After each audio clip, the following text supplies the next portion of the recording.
How's it going, guys? Trey Clark here, and we're talking about Luke 21, starting with verse 14, but it has to do with some of us want to know what happens when we're warriors, believing in Christ, and all these scenarios where what if we find ourselves at the wrong end of a guillotine or gun, which is happening in the world, and what happens then? Well, first of all, we have everlasting life, we believe is in him, John 3:16.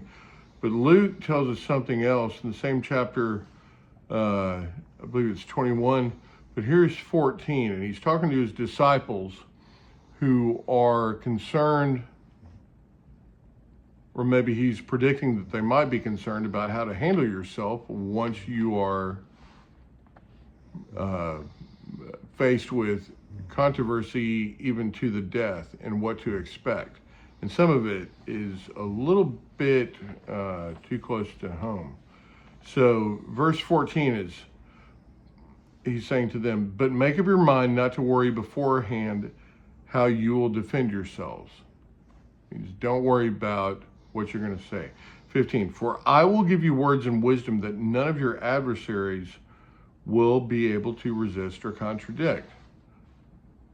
He'll give us the words. In other words, if you're walking in a place where maybe you feel not so confident in the outcome, it's not the outcome. It's the truth that you have chosen, which is to follow Christ. For I will give you words and wisdom. It means they'll be on the tip of your tongue even if you don't expect them to be, at the worst possible time. It's actually kind of a load off, so I don't have to, you don't have to do an AI script or anything. Verse 16, you'll be betrayed even by parents, brothers, sisters, relatives, and friends, and they will put some of you to death.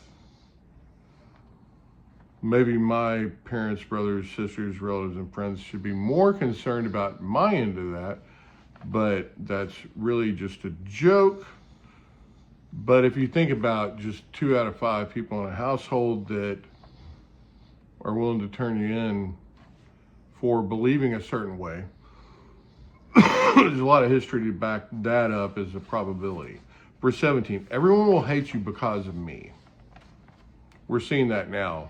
If you are a Christian that talks about it much, you're going to be contradicted more and more as time goes forward, and that I am absolutely certain of.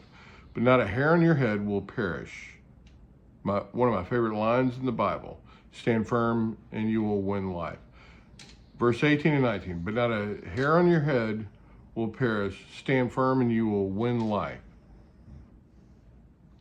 That means don't worry about it. Even if you're worried about the pain that's getting ready to happen, I've been in a place that actually let me know is okay. We can all say, what would I do in certain situations? Do I really believe in God like I say I do? We can doubt ourselves. I can honestly say, just by accident, I realized I was good with God because I wasn't afraid to die during a heist situation. It's pretty well documented. And but death is not the final destination. So we forget that. Even when we worry about, what if children die early? What if people are taken from us before they're ready or before they were ready? We do it the right way. This is a holding pattern here. Well, we learn how to live among Satan's world, in my opinion. Stand firm and you will win life. Very few sentences in the Bible are wasted. Stand firm and you will win life. I'll just leave it at that. So basically, you better bear testimony to me. Don't worry about how you're going to defend your statements. He's going to give us the words. We will be betrayed by those closest to us. Just be ready for it. And it's okay. You can love them just the same. You will be hated because of what you believe. That is consistency that goes on throughout the Bible. And I love this. But not a hair of your head will perish. Stand firm and you will win a life. That's pretty good news. And as much news as there is, the gospel is good news. It's not checks and balances book. I hope y'all are doing great. My name's Trey Clark, and I will see you soon. Cheers.